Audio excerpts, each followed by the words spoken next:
I'm back and I've unearthed 6 more albums that I have in my collection to show you. So let's check it out.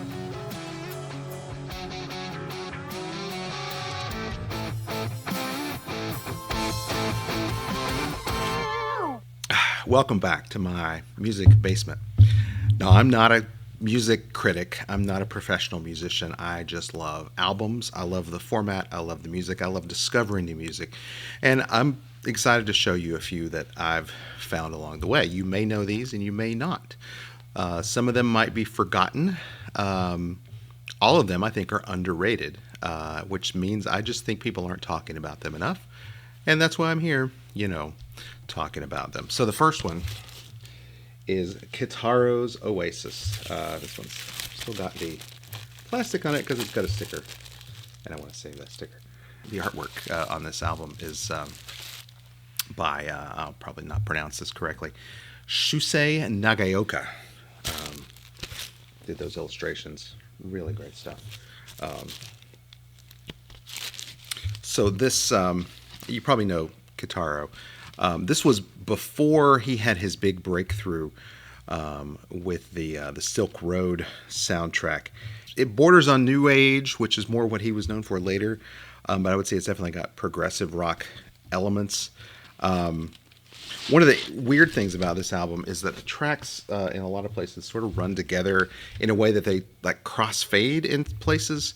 Where I'd rather there was either a clean break or they musically transitioned to one another to make a continuous piece. But it's a beautiful album. It's definitely among my favorites of his work. Next up, I've got Tom Newman's Fairy Symphony. Now, this guy was a producer and engineer who worked on Mike Oldfield's famous Tubular Bells in a production capacity, and decided he wanted to make his own. This one's actually really hard to find online. I tried to even find the whole thing to listen to online before I purchased it, and I could only find a few samples. You might have the same experience, but it's a really fun album. I honestly like it better than Tubular Bells, but I think it's a lot of fun. I enjoy having this. Another one, a completely different kind of thing, is this find, which is a collector's edition 2-record set of the Doctor Who soundtrack from the 70s. Okay, so this is one of those things where I found it, and I was like, when I was a kid in the 80s watching Doctor Who reruns, I would have thought this was the coolest thing if someone had given it to me, or if I'd found it for dirt cheap. I probably wouldn't have paid $17 for it when I was a kid because I didn't have that kind of money just sitting around. But just fun record. Well, what makes this a musical find to me is that it's this double album, but it also has a 45 in it. If you're a fan of Doctor Who and you watched it in the late 70s and early 80s, you know that they redid the theme song. It was a guy named Peter Howell working with the BBC Radiophonic Workshop. As always with Doctor Who, Delia Derbyshire and Ron Grainer worked together on the original theme, and they did a few sort of variations on that same thing. But this was the same tune, but a complete remake, and it's a lot of fun.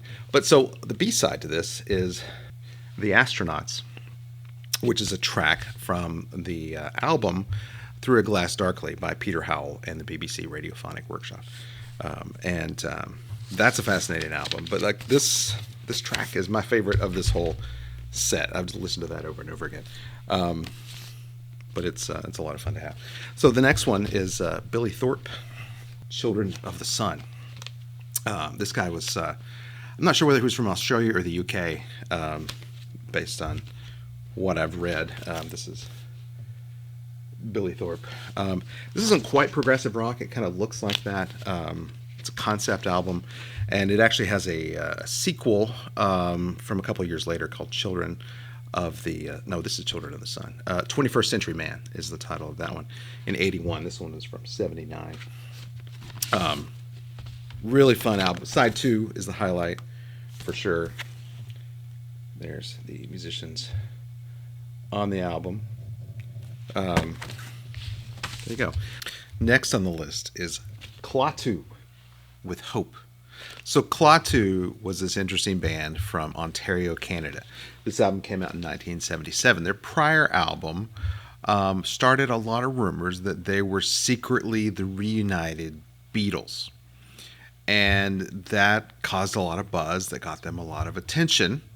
And I don't know whether this is related or not, but the Carpenters actually did a cover of their song Calling Occupants of Interplanetary Craft.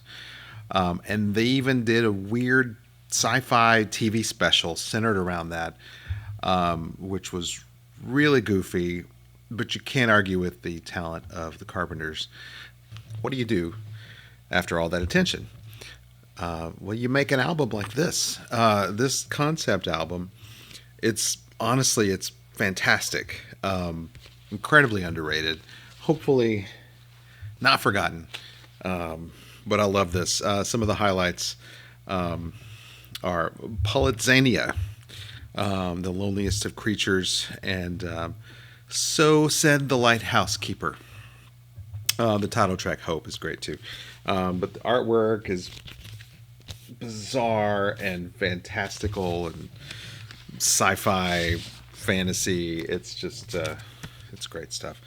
So last on my list is UK Danger Money. This was their second album after they lost two of the four members. This was a super group. This was long before Asia, of John Wetton and Bill Bruford, who had both been in King Crimson, and Eddie Jobson, who was in Curved Air.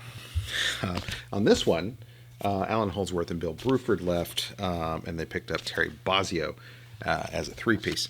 So on this one, John Wetton and Eddie Jobson really get a chance to shine, both very talented guys. Some of the highlights here include Carrying No Cross, which is the closing 12-minute track. I love a nearly side-long epic. Danger Money, the opening title track song. I'm not a big fan of that one. I almost didn't give this album a chance because I felt like that song was a little repetitive. The rest of the album really changed my mind. It's worth having. And in a lot of ways, I actually think this is better than their other album, even in the absence of Bruford and Holdsworth. It's a good album. So that's all I have for today. Are any of these albums forgotten? I hope not. If they were, I hope you remember them. I think they're all underrated. I think they're worth talking about. And so that's what I'm here for. If you'd like to hear me talk about more albums and ramble on about some of my favorite weird records, please hit the subscribe button, hit the like button if you liked it.